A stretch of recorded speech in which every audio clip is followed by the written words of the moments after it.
일반적으로 사람들은 어릴 때는 나이가 빨리 들기를 원합니다. 얼른 어른이 되고 싶은 것입니다. 하지만 어른이 되어서 일정한 나이가 지나고 나면 그 다음부터는 나이 드는 것을 꺼려하거나 두려워합니다.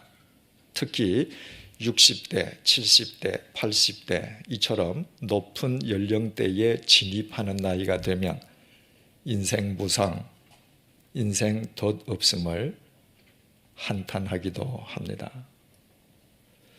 그러나 하나님을 믿는 사람에게 인간의 나이 들면 결코 거리낄 일이나 두려워할 일이 아닙니다.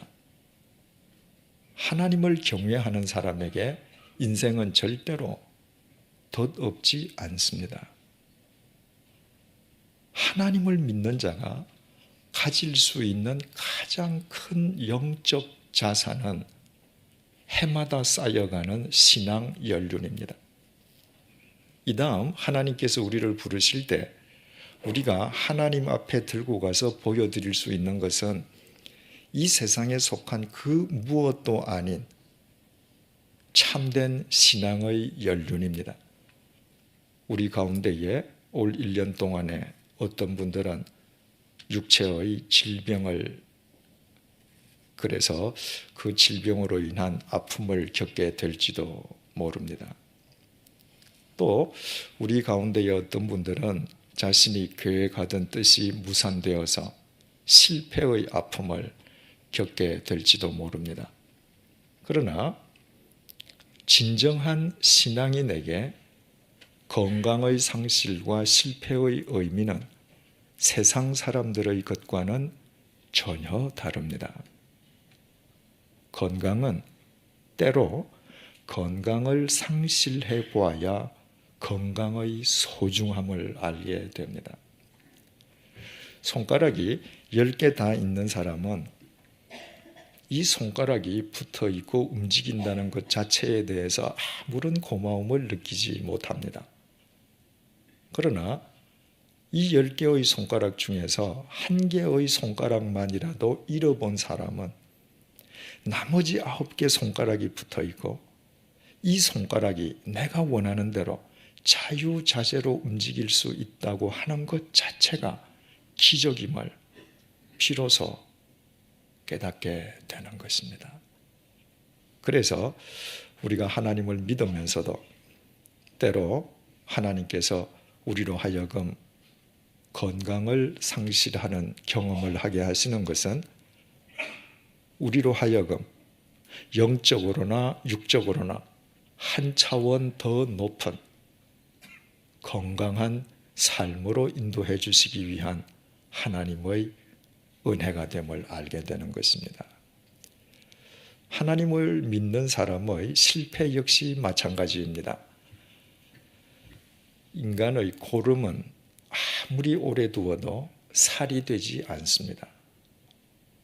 고름은 반드시 짜내거나 아니면 주위 환부를 도려내어야만 합니다. 만약 그대로 두면 더 큰 화를 초래하게 됩니다. 하나님께서는 때로 우리를 실패하게 하심으로 우리 인생에서 제거해야 될 고름을 짜내어 주시거나 인생의 환부를 도려내어 주십니다. 그래서 호세아 선지자가 호세아서 6장 1절을 통해서 이렇게 말을 했습니다. 오라 우리가 여호와께로 돌아가자. 여호와께서 우리를 찢으셨으나 도로 낫게 하실 것이요 우리를 치셨으나 싸매어 주실 것입니다. 하나님께서 도로 낫게 하실 것 같으면 왜 구태여 찢으시고 싸매어 주실 것 같으면 왜 치십니까? 하나님께서 장난치시는 것입니까? 그렇지 않습니다. 하나님께서 때로 우리를 찢으시고 치시는 것은 하나님을 등진 우리를 회개케 하심으로 하나님의 영원한 생명과 사랑으로 우리를 영원히 싸매어 주시고 바로 세워주시기 위함인 것입니다. 그래서 지난 주일 설교 시간에도 말씀드렸습니다마는 하나님을 믿는 사람이 경험하는 실패는 결코 하나님 앞에서 실패일 수 없습니다. 하나님을 믿는 사람이 때로 겪게 되는 실패는 하나님께서 우리를 전혀 다른 차원의 성공적인 삶으로 인도해 주시려는 하나님의 섭리인 것입니다. 그래서 우리의 참된 미래와 희망은 오직 여호와 하나님 아버지에게만 있는 것입니다. 지금부터 2600년 전 예레미야 선지자가 살던 시대의 이스라엘은 정치적으로나 영적으로나 암울한 어둠의 시대였습니다. 이스라엘 백성들은 하나님의 선민을 자처하긴 하면서도 하나님의 말씀을 쫓거나 하나님의 인도하심을 전혀 받으려 하지 않았습니다. 정치 지도자들은 누가 자기에게 유익한지만을 따지면서 자기보다 더 힘센 사람, 더 힘센 나라만 쫓아다녔습니다. 종교 지도자들은 그저 예루살렘 성전에서 형식적인 제사를 드리는 것만으로 종교적이고 신앙적인 의무를 다하는 것처럼 착각하고 있었습니다. 사람들의 삶 속에서 하나님의 말씀은 실종되고 말았습니다. 오히려 인간의 욕망을 부추기는 거짓 선지자들의 거짓 사설만 난무하고 있었습니다. 그와 같은 상황 속에서 주전 597년 바벨론 제국의 느부갓네살 대왕의 군대가 예루살렘을 침공했습니다. 유다 왕 여호야킴은 예루살렘이 포위되기도 전에 죽어버렸습니다. 그의 아들 여호야키는 아예 예루살렘 성을 바벨론 군대에게 내어주고 수많은 유대인들과 함께 바벨론으로 포로로 끌려갔습니다. 그리고 바벨론 군대는 향후 유다 왕국이 바벨론의 속국으로 바벨론에게 조공을 바친다는 조건 하에 퇴각했습니다. 하지만 왕위에 오른 시드기야 왕은 처음에는 바벨론 제국의 조공을 바치다가 곁에 있는 애굽 제국의 힘을 믿고 조공 바치기를 중단했습니다. 바벨론 제국의 느부갓네살 대왕은 자신을 배신한 시드기야 왕에 대해서 경노했습니다.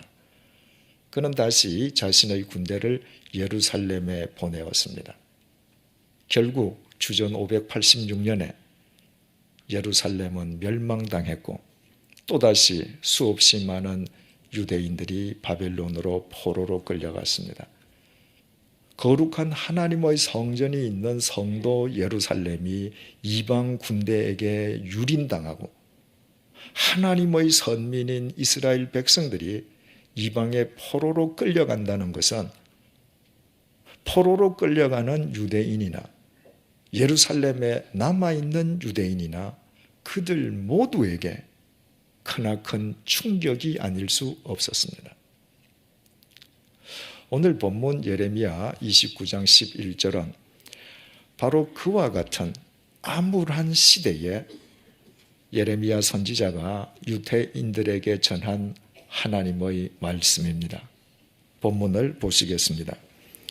여호와의 말씀이니라 너희를 향한 나의 생각을 내가 아나니 열 길 물속은 알아도 한 길 사람 속은 알지 못한다는 우리말이 옛말이 있습니다. 아무리 가까운 사이라 할지라도 상대방의 속 생각까지는 완전히 알 수 없다는 것입니다. 우리도 살아보니까 경험상 그렇지 않습니까? 같은 사람끼리도 속 생각을 제대로 알 수 없다면 하물며 유한한 피조물인 인간이 어떻게 창조주 되시는 하나님의 생각을 온전히 알 수 있겠습니까? 그것은 불가능하지 않겠습니까?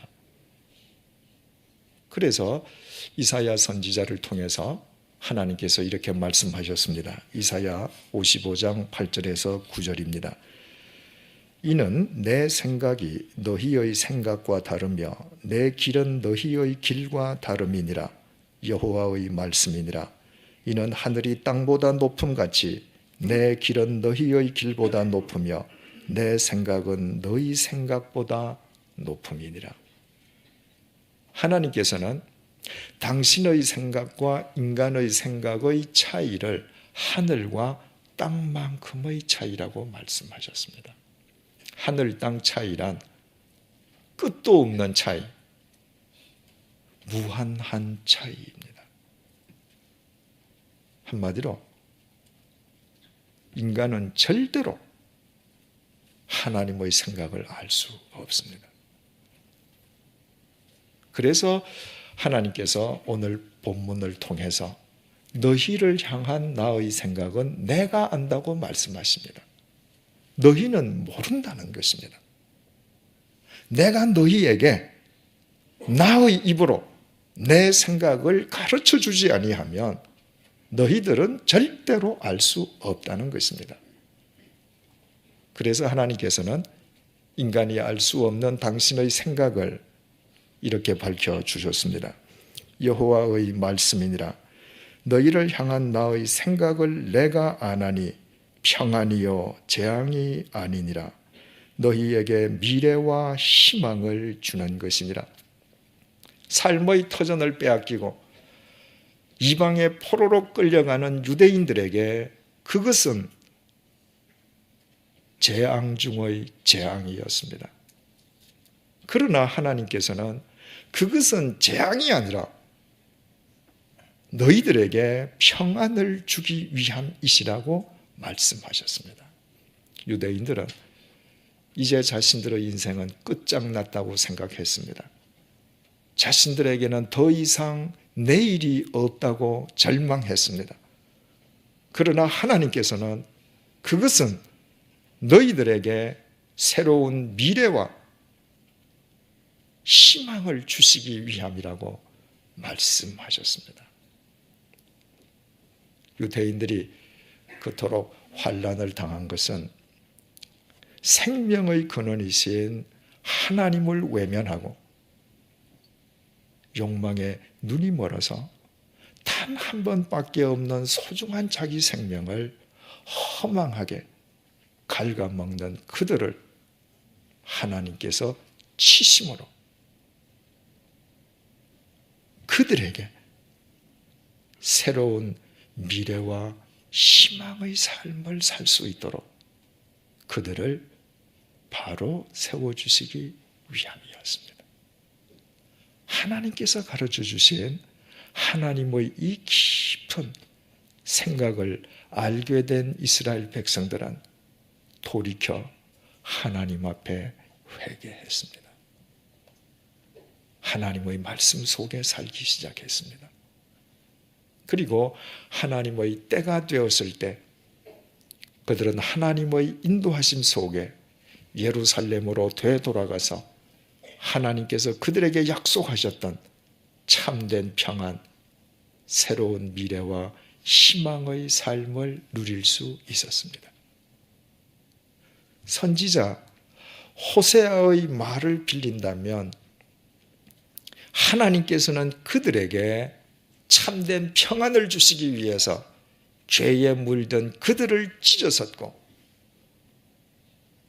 욕망에 눈먼 그들의 삶을 치심으로 그들에게 새로운 미래와 희망의 삶을 살게 해 주셨던 것입니다. 그래서 하나님의 이 깊으신 생각을 성경을 통해 깨닫게 된 사람은 언제 어디에서 무슨 일을 당한다 할지라도 결코 절망하거나 낙담하지 않습니다.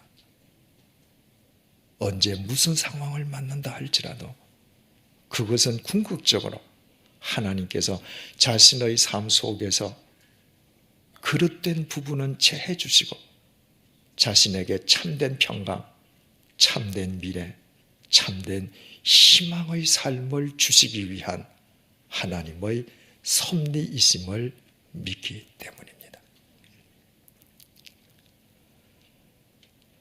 하나님을 믿으면 이 세상에서 언제나 부귀영화를 누리고 무병장수한다는 거짓말에 현혹되지 마십시다.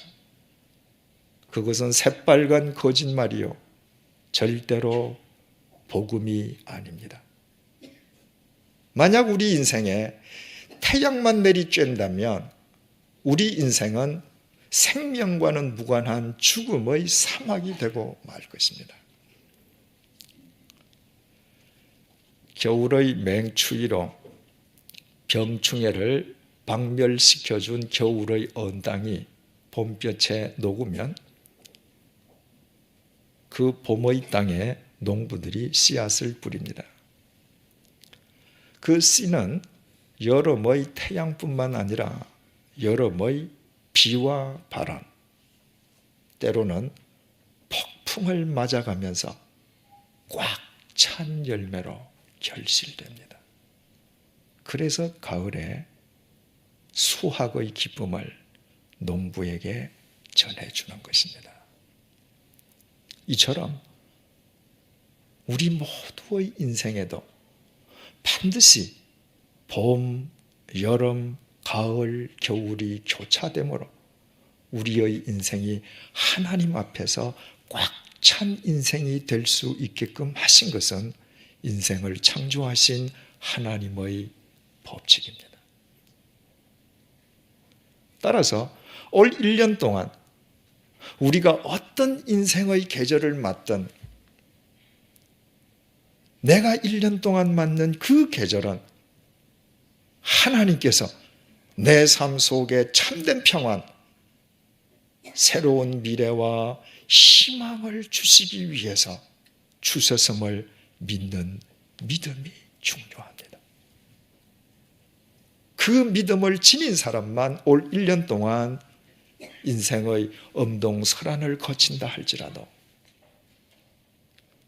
인생의 폭풍속을 거친다 할지라도, 인생의 찌는 듯한 무더위를 거친다 할지라도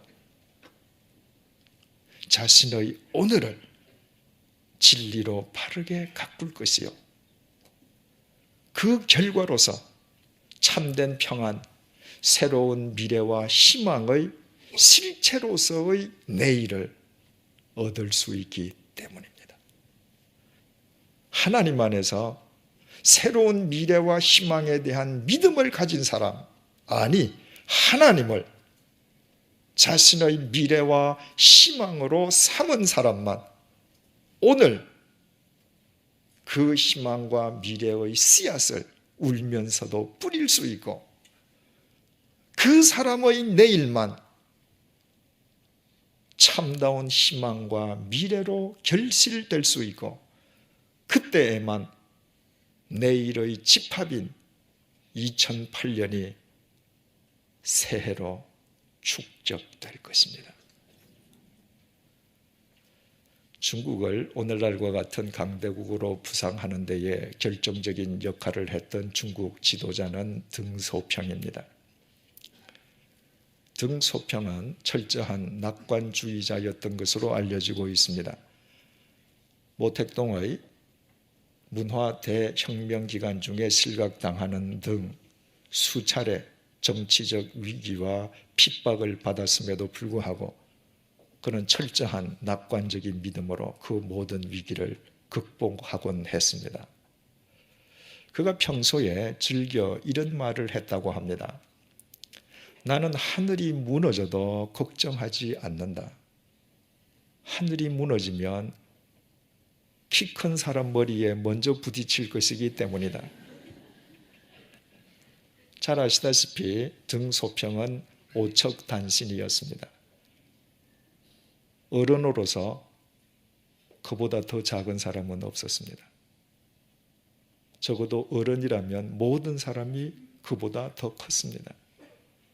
따라서 하늘이 무너져도 다른 사람 머리에 떨어질 것이므로 나는 걱정하지 않는다는 것입니다. 미래에 대한 그와 같은 철저한 낙관적 믿음으로 매일매일을 살았으니 그 매일매일의 결과인 그의 미래와 그가 이끌던 중국의 미래가 새로워진 것은 당연한 결과가 아니겠습니까? 그런데 등소평은 공산주의자였습니다. 공산주의자가 무엇입니까? 무신론자입니다. 하나님을 부정하는 유물론자입니다. 하나님을 부정하는 무신론자도 미래에 대한 낙관적인 믿음으로 살아갈 때 그 개인의 미래뿐만 아니라 그가 이끌던 나라의 미래까지도 새롭게 할 수 있었다면 하물며 천지를 창조하신 하나님을 우리의 미래와 희망으로 삼은 우리야 두말해 무엇하겠습니까? 우리는 하늘이 무너져도 두려워하거나 걱정하지 않습니다. 하늘이 무너지는 날은 하나님 나라가 도래하는 날이요, 우리는 하나님 나라의 백성이 예수 그리스도 안에서 이미 되었기 때문입니다. 우리가 이처럼 하나님을 우리의 희망과 미래로 삼고 그 하나님을 믿으며 살아나갈 때 오늘의 결과인 2008년도가 새해가 되지 않겠습니까? 우리로 인해서 우리의 가정과 일터 그리고 우리 나라의 미래가 희망과 미래의 열매로 충만해지지 않겠습니까? 하나님께서 우리에게 말씀하십니다. 너희들을 향한 나의 생각은 내가 아나니 평안이요 재앙이 아니니라. 너희에게 미래와 희망을 주는 것이니라. 기도하시겠습니다. 하나님, 우리가 올 1년 동안 풍성한 수확의 계절을 맞는다고 해서 하나님을 외면하는 어리석음을 범치 말게 도와주옵소서. 엄동설한의 계절을 맞는다고 자포자기하는 미련한 사람도 되지 말게 하여 주옵소서. 그 어떤 상황 속에서도 오직 하나님만을 우리의 미래와 희망으로 삼게 하여 주옵소서. 매일매일 하나님의 말씀 안에서 미래와 희망의 씨앗을 뿌리게 하여 주옵소서. 우리로 인해 우리의 가정과 일터 그리고 우리나라의 미래 속에 희망과 평안의 열매가 충만하게 하여 주옵소서. 눈물을 흘리며 씨를 뿌리는 자는 기쁨으로 거두리로다. 울며 씨를 뿌리러 나가는 자는 반드시 기쁨으로 그 곡식단을 가지고 돌아오리로다. 우리의 오늘이 우리의 내일을 결정함을 잊지 않도록 도와주옵소서. 예수님의 이름으로 기도드립니다. 아멘.